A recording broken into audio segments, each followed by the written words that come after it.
Em 2017, um funcionário da Câmara Municipal de João Pessoa, Heron Mendes, descobriu documentos históricos datados do início do século XIX nos arquivos da instituição.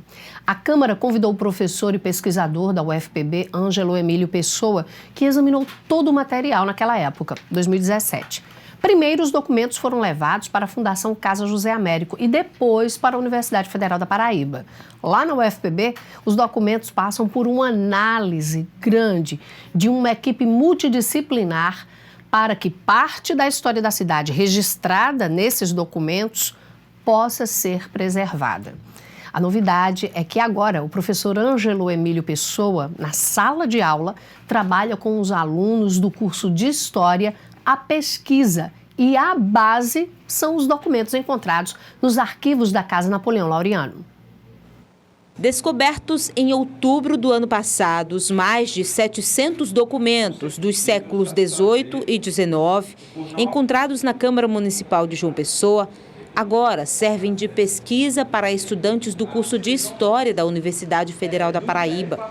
Os arquivos, que são de vários períodos históricos do Brasil Colônia, com textos de 1814 e 1828, e atas que cobrem a atividade do Legislativo Municipal no século XIX, foram copiados pelo professor Ângelo e distribuídos com os alunos da disciplina Metodologia da História 2. O objetivo era constituir um trabalho distribuído em 7 linhas temáticas, a partir dos registros que contam a história da nossa capital, como, por exemplo, os costumes, o cotidiano da cidade, o abastecimento de água, segurança pública, gêneros alimentícios, escola e até a falta de médico. A priori, depois que essa documentação chegou para que a gente pudesse estudá-la, a gente já montou oficinas, foi primeiramente para professores do ensino regular, e depois a gente trouxe essa proposta para o âmbito acadêmico, que é na disciplina de Metodologia da História.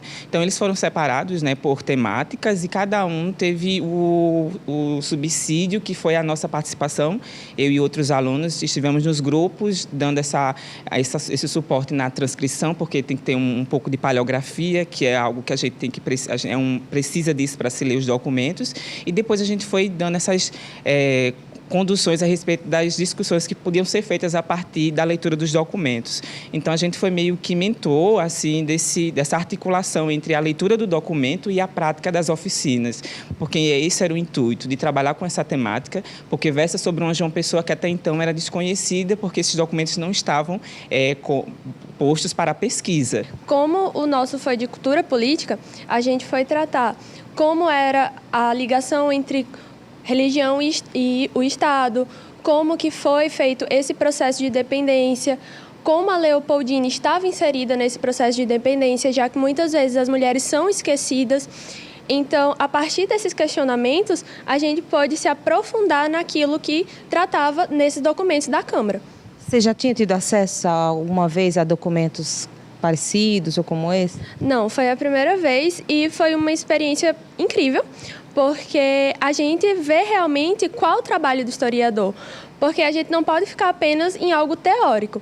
E trabalhar com eles, levantar esses questionamentos, a gente vê realmente o que o historiador pode acrescentar para a sociedade. Os temas foram divididos em grupos. Os estudantes leram os documentos e os associaram a outros arquivos da época, trazendo novos conhecimentos para saber o que acontecia em outras regiões do país, confrontando os períodos. A gente teve muito cuidado em entender todo o processo que estava acontecendo no momento, o processo político, educacional, para a gente conseguir entender o contexto, para daí entender os documentos. E aí nos documentos, cada um tratou com suas perspectivas e suas pesquisas para entender melhor o que estava acontecendo. Por exemplo, o meu grupo tratou da medicina e da política. Tivemos a nomeação de um médico para a província da Paraíba, e esse médico ele é nomeado pelo brigadeiro o Francisco de Lima e Silva, que é o pai de Duque de Caxias. E ele é o brigadeiro de pacificação do Império, que é convocado para sufocar a Confederação de 1824 em Pernambuco. Então, tem toda essa relação e que foi muito interessante entender, porque eram documentos nunca encontrados, que a gente não tinha acesso. Então, é uma nova história, digamos assim, novas perspectivas sobre nossa história. As caligrafias são complicadas, tem muita abreviação, enfim, deu muito trabalho. Mas, enfim, com a ajuda do professor, também dos monitores, a gente conseguiu transcrever. E aí a gente começou a discutir como é que esses documentos se relacionavam entre si. E pesquisar mais ou menos o que a gente conseguia de informação sobre o contexto daqueles documentos.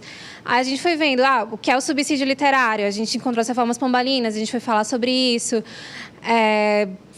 o documento do Borges da Fonseca, quem ele foi, o que é que ele fez, etc. Procurando informações relacionadas a cada documento, até que a gente conseguiu montar mais ou menos uma história com eles. E o resultado? Foi maravilhoso, assim. A experiência foi ótima, de poder trabalhar com esses documentos e fazer pesquisa, enfim.